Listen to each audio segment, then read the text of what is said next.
Kumbh Mela మోనాలిసాకి Bollywood bumper offer. ఏకంగా పెద్ద సినిమాలోనే ఛాన్స్. ఉత్తరప్రదేశ్లోని ప్రయాగరాజ్లో జరుగుతున్న మహాకుంభమేళాలో రుద్రాక్షమాలలు అమ్ముతూ జీవిస్తూ తన అందంతో అందరినీ కట్టిపడేసిన మోనాలిసా గురించి అందరికీ తెలిసిందే. పిల్లి కళ్ళు, అమాయకపు చూపులు, అంతకుమించి ఎప్పుడూ నవ్వుతూ కనిపించే ఈ అమ్ముడు ప్రస్తుతం సోషల్ మీడియా క్వీన్ గా మారిపోయింది. పెద్ద ఎత్తున ఈమె వీడియోలు వైరల్ అవుతుండగా వాటిని చూసిన ఓ బాలీవుడ్ డైరెక్టర్ ఈమెకు సినిమాలో ఛాన్స్ ఇవ్వాలని డిసైడ్ అయ్యారు. యాక్టింగ్ రాకపోతే నేర్పించి మరి తన సినిమాలో పెట్టుకుంటానని చెప్పారు. ఆ పూర్తి వివరాలు మీకోసం.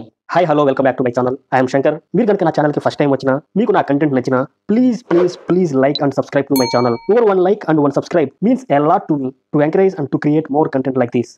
మహాకుంభమేళాలో రుద్రాక్షమాలలు అమ్ముకుంటూ పొట్టకూటి కోసం కష్టపడుతున్న మోనాలిసా భోస్లే మధ్యప్రదేశ్లోని ఇండోర్కు చెందిన అమ్మాయి. అయితే తరతరాలుగా పూసల దండలు అమ్ముకుంటూ జీవనం సాగిస్తున్న కుటుంబం నుంచి వచ్చిన ఈమె తన తమ్ముడిని చదివించేందుకు ఈ పని చేస్తున్నట్లు తెలిపింది. కొన్నేళ్లు బాగానే చదువుకున్న ఆమె కుటుంబానికి ఆర్థిక సమస్యలు ఏర్పడగా తమ్ముడు కోసం చదువుకు దూరం కావాల్సి వచ్చిందని ఇటీవల ఓ ఇంటర్వ్యూలో వెల్లడించింది. చూసేందుకు నల్లగానే ఉన్న అద్భుతమైన అందం, అంతకు మించిన అందమైన కళ్ళతో అందరినీ కట్టిపడేసింది. ఈమెను చూసిన ఓ సోషల్ మీడియా ఇన్ఫ్లుయెన్సర్ తొలిసారి వీడియో తీసి నెట్టింట పోస్ట్ చేశాడు. అది కాస్త వైరల్ కావడంతో ఆమె చిన్నపాటి సెలబ్రిటీ అయిపోయింది. కుంభమేళాకు వెళ్ళిన ప్రతి ఒక్కరూ ఆమెను చూసేందుకు పోటీ పడుతున్నారు. ఆమెతో సెల్ఫీలు తీసుకుంటూనే వీడియోలు తీస్తూ రచరచ చేస్తున్నారు. ఆమె కొద్ది నచ్చకపోయినా అంతా అలాగే చేస్తుండడంతో ఏం చేయాలో పాల్పోక అమాయకంగా చూస్తోంది. ముఖ్యంగా ఎవరు మాట్లాడినా నవ్వుతూనే సమాధానం ఇస్తోంది. ప్రస్తుతం నెట్టింట మోనాలిసాకు సంబంధించిన అనేక వీడియోలు వైరల్ అవుతుండగా బాలీవుడ్ కు చెందిన డైరెక్టర్ సనోజ్ మిశ్రా మోనాలిసాను చూశాడు. చేపకళ్ళు ఎప్పుడు నవ్వుతూ కనిపించే ఈ క్యూటీ అందానికి ఫిదా అయిన సనోజ్ మిశ్రా తన తర్వాత సినిమాలో ఈమెకు ఛాన్స్ ఇవ్వాలని డిసైడ్ అయ్యాడట.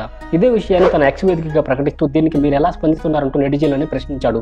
అనేక మంది ఈమె హీరోయిన్ మెటీరియల్ అని చెబుతూ ఛాన్స్ ఇవ్వమని కోరారు. ఈ క్రమంలోనే డైరెక్టర్ సనోజ్ మిశ్రా తన తర్వాత సినిమా అయిన డైరీ ఆఫ్ మణిపూర్ లో మోనాలిసాను తీసుకోబోతున్నట్లు తెలిపారు. ఇలాంటి అమ్మాయి కోసమే చాలా కాలంగా వెతుకుతున్నారని, రైతు కూతురి పాత్రకు మోనాలిసా బాగా సెట్ అవుతుందంటూ అభిప్రాయం వ్యక్తం చేశారు. అయితే త్వరలోనే కుంభమేళాకు వెళ్లి ఆమెను కలుస్తారని, సినిమాలో నటించేందుకు ఆమె ఓకే చెప్తే వెంటనే తీసుకొచ్చి యాక్టింగ్ కూడా నేర్పిస్తారని అన్నారు. ఆ తరువాతే ఆమెను తన సినిమాలోకి తీసుకుంటారని స్పష్టం చేశారు.